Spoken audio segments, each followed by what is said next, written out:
What is going on, guys? TKD123 video, and today we're going to talk about the brand new beta that came out this week. That is the Star Wars Battlefront 2 beta. Now, as of right now, it is an open beta, so even if you haven't, bought the game or had $5 put on it, you can play the beta right now. It's open until Monday, so definitely go check it out on your desired system. And I'm not sure if it's on PC. I don't think it's on PC. I think it's just on the Xbox One and the PlayStation 4, I'm pretty sure, but it might be on PC. I'm not 100%. And, you all are very much aware that I am basically heroin addict levels addicted to Destiny 2, but I had to put down the game to take a look at Battlefront 2, take a look at that beta and everything, and you all are very much well aware that the original Battlefront, the one back in 2015, was definitely, a very, very good game to me.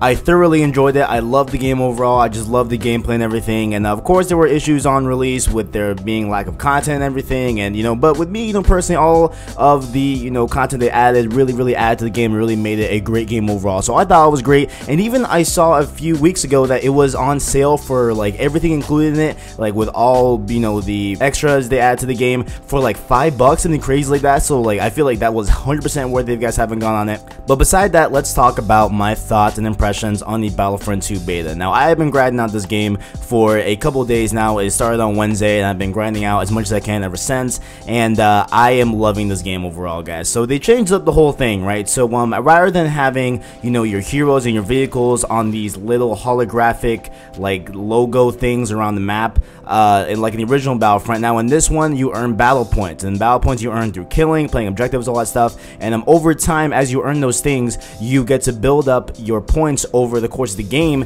and you get to buy certain heroes, buy certain upgraded troopers, and buy certain vehicles and ships as well. And it's not technically like a score streak where you have to have them in a concurrent life. It is throughout all of your game time, so you can build up to the 5,000 point Rey, or the 5,000 point Darth Maul, or the 3,000 point ship, whatever, stuff like that. So you can just build up your points overall throughout the game, and then eventually get to those points where you can get those heroes and ships that you desire to play with. And overall, I feel this is a very much better system, because back in the original one, it was mainly off of pure luck, and where hopefully you can have a spawn hero somewhere and stuff like that. It was just mainly based off of pure luck and just where they're gonna spawn. But here with this one in Battlefront 2, you can build up and just pick exactly what you want to play with over the course of the game. Now obviously there was those limitations where you can't have 2 Darth Mauls or 2 Reys. I'm not even sure if you can have 2 heroes on the same team on the same map. I'm not sure if that's a thing, but I know you are not allowed to have 2 Darth Mauls in the map and stuff like that, so there will be limitations on that point. But other than that, I definitely like the system a lot more. It definitely lets you choose what you want to play and makes it overall a better experience. And speaking about the class system in Battlefront 2, I think I like it overall, right? So basically how it's split up is, how in the first Battlefront, not the one on PS2, the just one on PS4, whatever. With that Battlefront, there wasn't really a assault heavy officer specialist class. It was just kind of you choose your side, and then you get to choose your weapons and star cards you want to bring into the game and stuff like that. But here with this beta and everything, and here with the full game, you will have 4 different kind of classes to choose from. And the first one is assault. That's going to be your definitely run and gun SMG up in your face type of thing. There's also the heavy, where it's going to be more of you're kind of more ARs and stuff like that. You're going to be more of a better kind of infantryman in that standpoint. Then you have the officer, which is more on the lines of like a medic, where he is meant to just heal people and very much help the entire group of people in your team, not so much yourself. And then lastly, there is the specialist, which is going to be more of your heavy weapon sniper class and stuff like that. And so each class has their own individual weapons and their own individual star cards as well. So you might have a rocket launcher on the heavy class, along with a more fast-paced magnum or handgun on the specialist class. So, I guess one could argue that it kind of limits the customization, but I feel like overall it kind of hones in the players that you want to play as. That makes sense? So, like, in a way, I'm more of a heavy and assault type of person, right? Like, I'm not going to be venturing in to these specialists, and maybe officer a little bit here and there, but I definitely won't be touching the sniper class, right? So, for example, I'm going to be more honed in on the heavy class, because I'll be getting star cards that most, fit the heavy class and everything, and be able to get more star cards that are more focused on that as opposed to, like, a sniper class. So, overall, I feel like it's a great thing, I feel, and it also hones in on that nostalgia of the old Star Wars Battlefront games when they had, the assault heavy officer specialist classes as well. And the crazy thing about this game that I'm noticing, you know, as I play overall, is just that like there is a ton of customization here. You can add star cards to your bombers, your fighters, your enforcer and aerial stuff, your gunships, your ground vehicles, even your heroes can get star cards. Like overall, there is a ton of things to customize here in this game. There's a lot of things that you can add to your characters to make them a lot more better overall. So I definitely feel like it's more, you know, kind of just honed in and very, very expansive in that manner of things. And of course, this game has all three eras of Star Wars. We have, you know, the original trilogy, the prequels, and the modern day era and stuff like that. And it is a bit weird and a bit jarring to, you know, kind of, you know, view Rey on the map that was during an era that she wasn't alive in. It is a bit weird to see that, but overall, you know what I'm saying, like it is what it is. It's a video game, it is what it is. And I definitely just do enjoy, you know, just the overall gameplay as well. Like this gameplay that Battlefront has, a lot of people don't really like it. To me, I love it. I don't know what it is, you know what I'm saying, it just feels so good to me. I love Star Wars Battlefront overall, and I definitely am loving this game so far, along with the game modes. So just talking about that a little bit, right? So we have Galactic Assault, which is essentially Walker Assault from the original Star Wars Battlefront in 2015.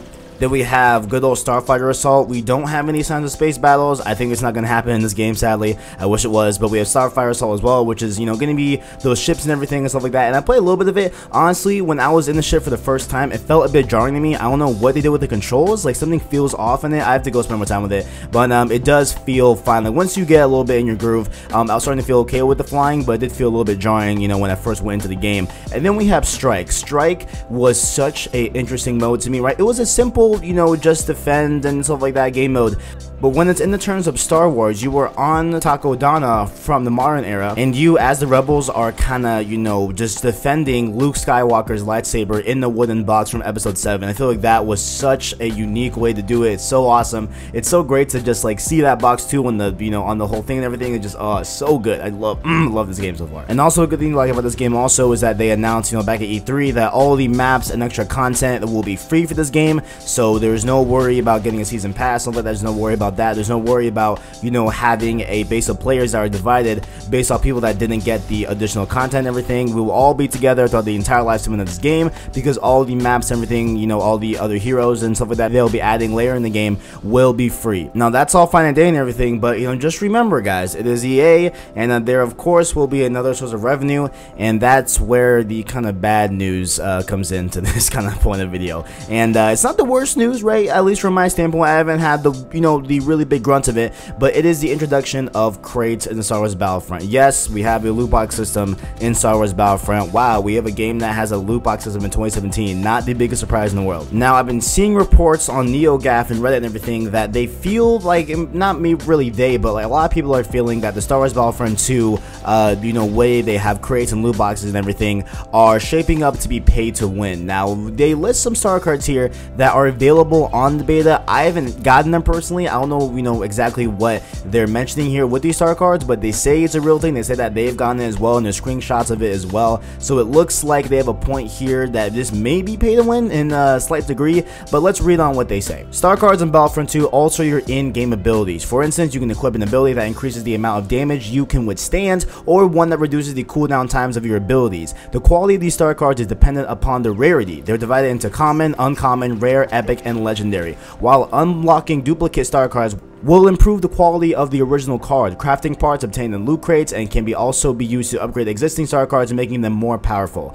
So they, you know, really do lay out a pretty good sample here, and I can see where they're coming from on a lot of these things. I have been getting, you know, crafting parts that I can use to upgrade them, and how it goes is like, so like let's say you have a star card that, you know, lets you withstand less damage, right? So it'll be like you can withstand 20% less damage, and then you can upgrade that through the parts to do 40, 60, 80, etc. So you can, you know, just further on improve the star card. I'm not sure if that really increases the rarity of it. I don't think it does, but you know, overall, that's essentially what it does with the crafting system and everything, stuff like that. And you can also use those crafting parts to unlock different attachments and different weapons, etc. And they do, you know, kind of go on to explain here that at least in the beta, this is again in the beta terms of things, we have no idea if this will change, but at least in terms of the beta, each crate will cost 1100 in-game credits, credits, which makes them pretty easy to come by, but also it does really mean that, you know, no matter what, you can have people just buying, you know, just the crates and everything, and you can just breeze through and get these really good star cards and stuff like that, and that's just how it's gonna go.